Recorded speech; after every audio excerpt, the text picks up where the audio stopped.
Alright guys, so found these on Facebook Marketplace or whatever. Actually these here, the fronts, they're skinnies.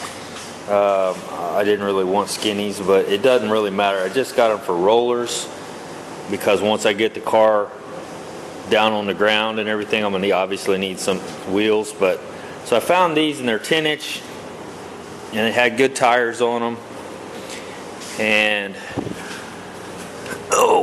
they're pretty deep and they actually fit really well. I've got my axle in there, got the axles in the rear end in, and so they need a little bit of love. These are, I guess, aftermarket rallies, but it looks like all the chrome is pretty good here. Needs to be cleaned up, but a little bit of rust down in the crevices here, so I may just tape that off and blast that. Like I said, I'm not put a lot of time into these because they're just rollers for me, but they are nice wheels. So I thought about repainting the inside of this, and I wasn't sure. You can tell me what you think. I like silver, but the whole car is going to be black for a long time. Once it's all primed, it'll be black. So I thought, well, maybe black would look good in there, but I'm not real sure. But the silver always looks good with these. So, and I'm also eventually going to paint the car blue, so I could actually spray it the color blue that the car is going to be. But I don't know if that, I don't know how I like that or not. But anyway, this cap's just kind of sitting on there because these lugs from the axles are so long, and from what I understand, they make you do that. They have to be so long past the nut or something like that, was what I was told by Kevin. And so obviously for these to fit, I'd have to cut those back. So I need to figure out what the rules are for, you know, and then two, these won't be the wheels that I keep, so that's another thing that I need to kind of take into consideration. I don't want to cut those studs back too much and then have my new wheels that I get not fit. I'd like to have some forged line wheels, but they're so freaking high, it's absolutely ridiculous. You're looking at like $5-6 grand for forged line wheels, which they're the bomb, they're awesome. But and wheels are a big deal on a car. Obviously they can make or break the car. The stance and all that kind of stuff is important. But these are 10 inches wide. The tires are 295. Let's see, what do we got? 295 50 R15s, and I think they look badass. Really, I mean, they're deep. They got lots of tread. I mean, I can run with these. I could actually put the car on the ground, drive it with these for a while until I actually get my, you know, more expensive wheels, which I'd have to save up for because I'm not independently wealthy. But I got a pretty good deal on these, and so I bought them. I was hopeful that they would fit. I wasn't sure they would fit, but the deal I got was good enough that I thought, well, I can just throw them back on the marketplace and get rid of them if I need to. But I don't know how well that'll show up, but I probably have maybe a little over an inch on this side, and then I got quite a bit here because I'm gonna roll those. I never have liked the tire sitting in like that. I think I mentioned that before. I like it to sit out a little bit more, so that wheel I can probably add a couple inches to that.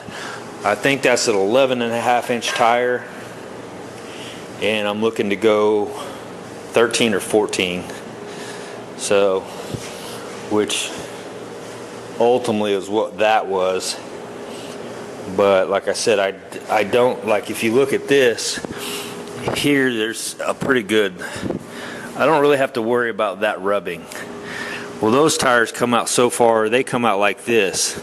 So I'm afraid when you've got this little area here, if you hit a bump, it's gonna rub this fender. I could be wrong, and people run 19s all the time, but I don't know the details of all that.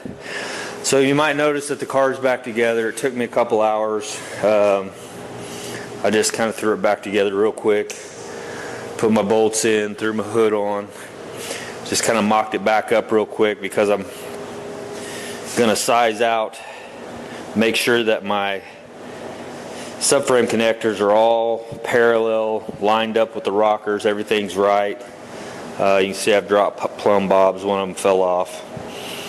But I don't know that I'll do this today. I may or may not. I still need to finish this. I've got most of it done. This cleared up a bunch of space for me, picking up all those parts. I can put the doors back on that too. But all I have left really is about this much of this, and then these bumper deals. That's pretty much it, and then I'll be ready to put some epoxy down on it. Now I've thought about making like a temporary paint booth type deal. What I've kicked around doing, first I thought PVC pipe, and then I watched a video where a guy just used 2x4s. Well, this is a 10-foot ceiling, so I could get 10-foot 2x4s, and what he did was just place 2x4s every so far, however far it was. He was able to frame in some intake filters, and then I thought about coming around to about right here and running one that direction there. That way this cool air coming in can suck through the filters, and then also, now I've got this fan here which works, but when you're spraying clear coat, I don't know if you guys, how many of you spray clear coat, but when you spray clear coat, if you don't have good ventilation, you're going to be in a fog. It's hard to see. So what I think I planned on doing for this is to get like 3 box fans, maybe 4, and build a frame a lot like what Tom Noble did, and then so I'll have 4 fans, 3 or 4 fans here, and then this one here. This thing really pulls pretty hard, so hard that it sucks that door shut. So, and that may be all I need once I get a smaller area in here. I'll just have to see. But anyway, I'm thinking about doing that and putting up the plastic that you cover your car with. I don't know that I'll need heavier plastic than that. I might. I'll just have to see how hard it pulls it in. But I need to be able to evacuate the clear coat. I'm not worried about the rest of it, but the clear coat, man, you got to be able to see what you're doing. You got to be able to see if it's laying down, dry, or if you're putting it on too wet, then you're going to get runs. So it's important to be able to see what you're doing. And once you get so much of it in that room and it's not evacuating, it's harder to see. So that's why I considered going ahead for this job here, and then I'd have it for good. And if I make them one at a time, like just one post here and wedge it in, like maybe with a, say here, and then run it up, and then have another one of those up top to where I can just pull it out from the bottom when I'm done, that I can go stack them somewhere and use them again next time I decide to paint something.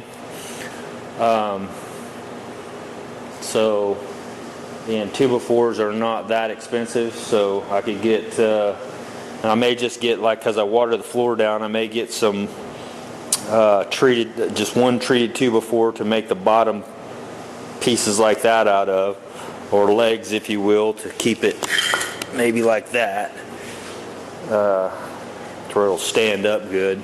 I'm shooting at the hip here, and also I'm thinking about, because of that window there, I'm thinking about coming in about right here and running this side of this stuff, which isn't going to make that big of a difference on how much room I have here.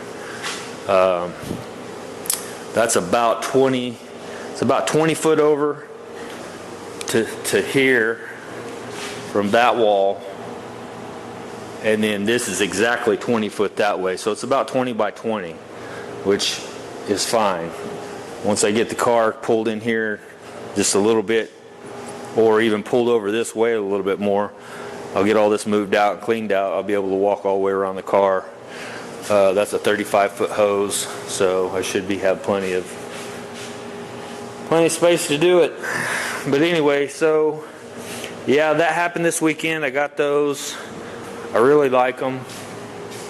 I've always liked rally wheels, and I've seen lots of people paint them different colors and stuff like that. Those are kind of unique because they've chromed the whole, probably because they're so deep, you know, they couldn't fit just a regular, or maybe they could, and just, I don't know, but they chromed them, so whatever.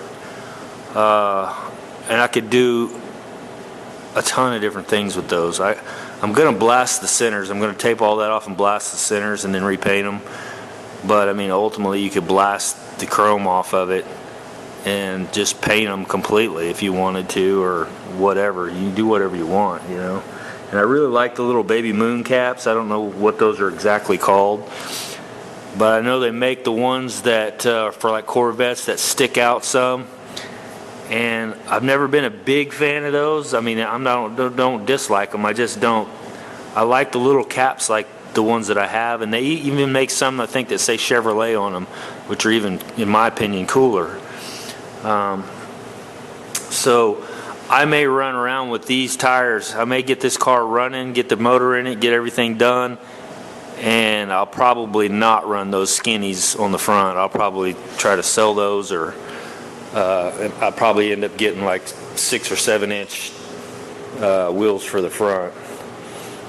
But yeah, those I won't be. But for now, I can put those on my subframe, roll it underneath here, get my subframe connectors all aligned like they're supposed to, and all that kind of stuff. That was kind of the key deal. I wanted to make sure everything's gonna jive here. So anyway, that was a lot of talking to tell you I got some new old wheels, and I like the way they sit. I like the way it looks.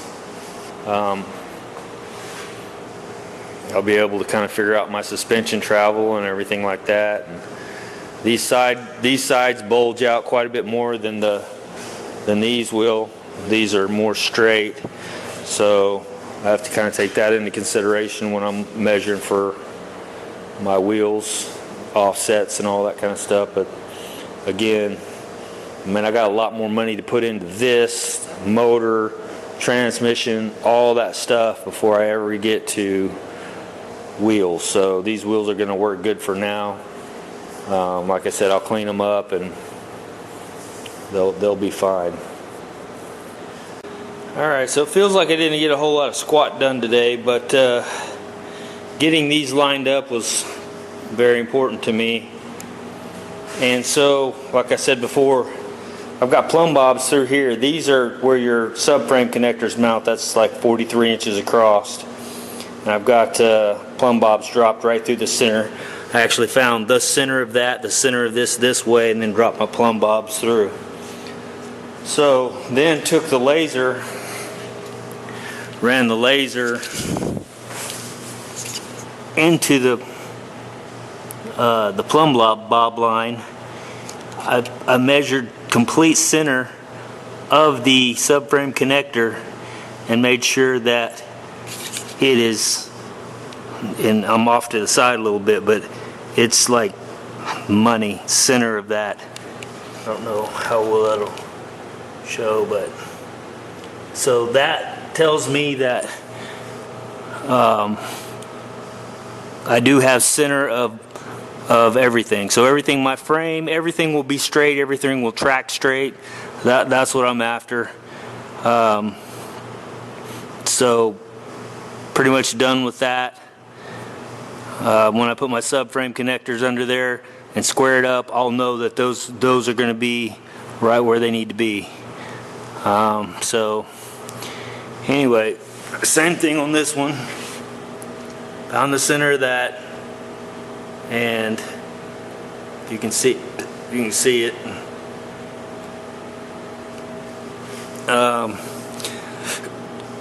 What else? Oh, made sure that was level. You can see the level on there. Make sure they're level and set up. And now there'll be a bushing. You see the gap in there, there'll be a bushing. It's a solid bushing, a solid aluminum bushing that goes in between that. So, and I've actually measured that up to make sure it's going to be right. So, actually, it won't be in between that. It'll be between the subframe, but it'll actually space it down that far. So, but you can see those are sitting parallel, and that's what they're supposed to do. Alright, so that was a lot of work, a lot of wrestling, more grinding, because the templates didn't just come out perfectly perfect. So I had to make them perfectly perfect, or make that. Anyway, I didn't use the templates. So yeah, fun stuff. So anyway, just a little bit of playing with this today. So getting closer, like I said, mocking things up, making sure things are going to be parallel, lined up, square, the whole shebang. I want this thing to track right. I don't want to be driving down the road crooked and all that kind of crap. So that's what I'm doing. All right, you guys have a good one.